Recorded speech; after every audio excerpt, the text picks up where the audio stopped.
السلام علیکم ورحمۃ اللہ وبرکاتہ۔ عزیزان ملت اسلامیہ، آپ تمام امتی کو ابو فصل کی طرف سے سلام مرد ہے۔ گھر میں بڑی پردہ نشین عزت دار ماں اور بہنوں کو ابو فصل کی طرف سے سلام مرد ہے۔ بہرحال کیف اللہ سے امید ہے آپ لوگ خیریت سے ہوں گے، اللہ کی حفاظت میں ہوں گے۔ ان ملعونوں کی ملامت سے، ان نسل حراموں کی نسل کشی سے، ان مردودوں کی نجیس حرکتوں سے، ان ماب لنچروں کی ماب لنچنگ سے، ان بلاتکاروں کی بلاتکاری سے محفوظ ہوں گے۔ اللہ آپ لوگوں کو اپنے حفظ امان میں رکھے، اللہ اپنی حفاظت میں رکھے، اللہ ہر آبا سے ہر شر سے محفوظ رکھے۔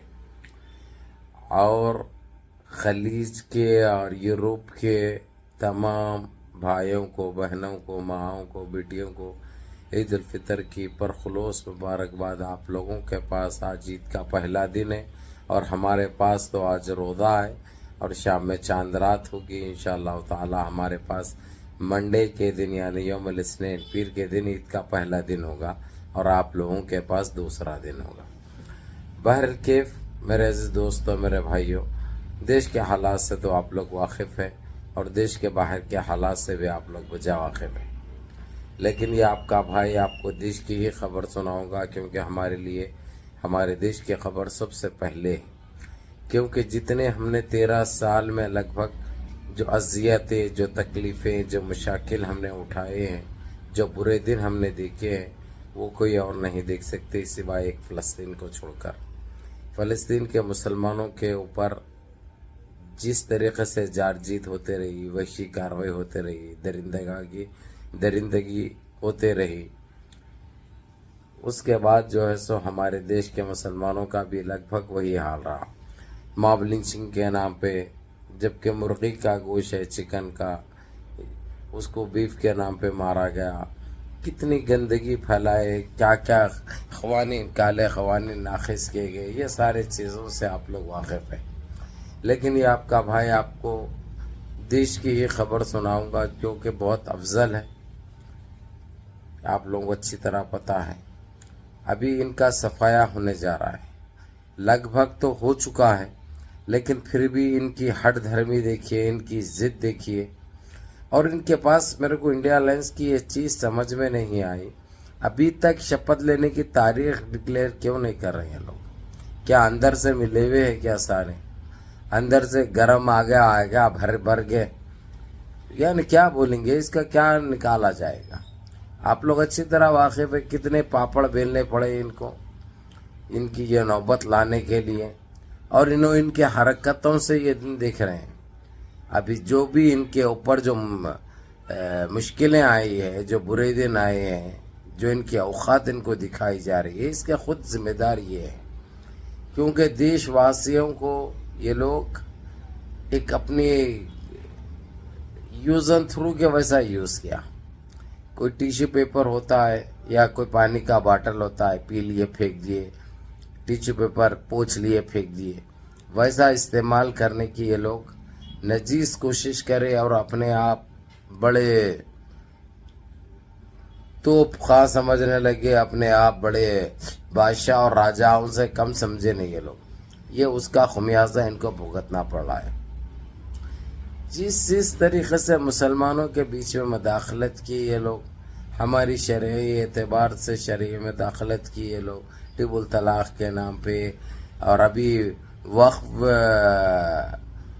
پراپرٹیز کے آپ کو مساجد اور درگاہیں آتی ہے، جس میں وقف پراپرٹیز کے جتنے ہیں ان کے ہاتھ میں ہونا گتے۔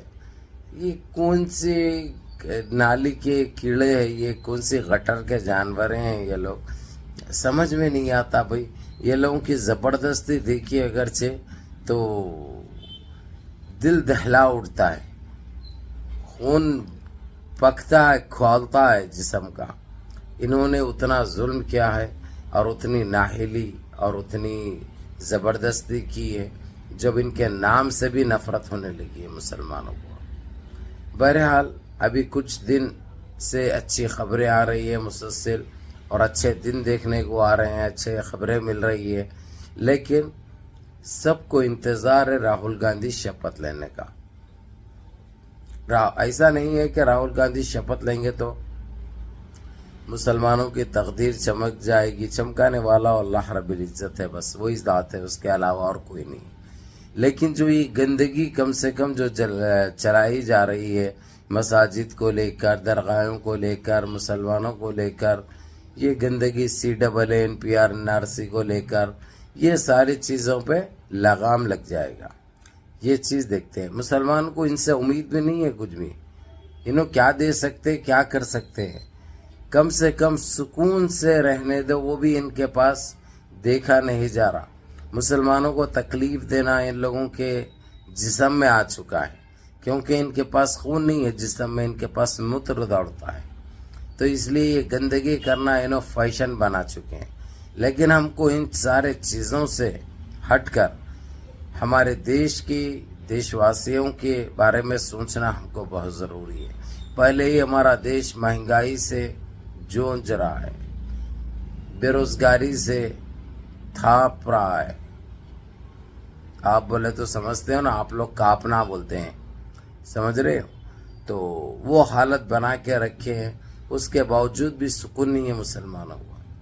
لیکن ہم انشاءاللہ امید بھی کرتے ہیں اور اللہ سے دعا بھی کرتے ہیں، کیونکہ آج ہمارا آخری روزہ ہے، کل عید الفطر کا پہلا دن ہوگا، کہ اللہ ان سارے مشاکل کو دور کرے اور اللہ ہم کو ایسی سرکار دے جو سب دیش واسیوں کو لے کر چلے، اور جو مسلمانوں کے اوپر گندی سوچ، گندی ذہنیت اور گندے چالیں جو چلے جاتے ہیں، اللہ اس کا جلد سے جلد خاتمہ کرے.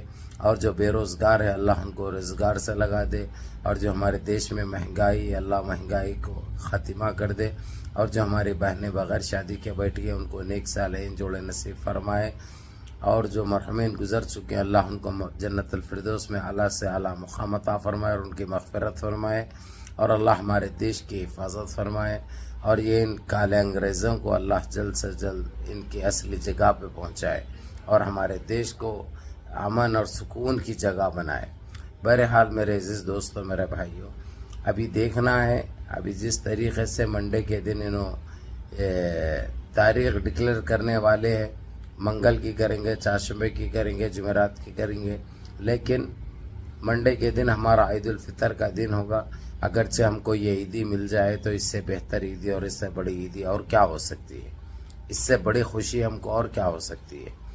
بہرحال کیف میرے عزیز دوستوں، میرے بھائیوں، منظم رہیے، متحد رہیے، اپنی صفوں میں اتحاد برقرار رکھیے، نمازوں کی پابندی کریے، ماں باپ کی خدمت کریے، بڑوں کے احکام پہ عمل کریے، روزے رکھیے، غریب غربا میں زکوٰۃ و فطرہ دیجیے اور غریبوں کا خیال کیجیے تاکہ ان کے گھر میں بھی عید ہو. جب غریب کا آپ خیال کریں گے وہ لوگ بھی نئے کپڑے پہنیں گے، ان کے پاس بھی عید ہوگی تو سمجھو آپ کی عید کمپلیٹ ہے. نہیں تو آپ کی عید بے معنی ہوگی اور اللہ بھی اس سے راضی نہیں ہوں گے، خوش نہیں ہوں گے. بہرکیف منظم رہیے، متحد رہیے، اپنی صفوں میں اتحاد برقرار رکھیے، نمازوں کی پابندی کریے، ماں باپ کی خدمت کریے، بڑوں کے احکام پہ عمل کریے اور اپنے اس بھائی کو بھی دعاؤں میں یاد رکھے. السلام علیکم ورحمۃ اللہ وبرکاتہ.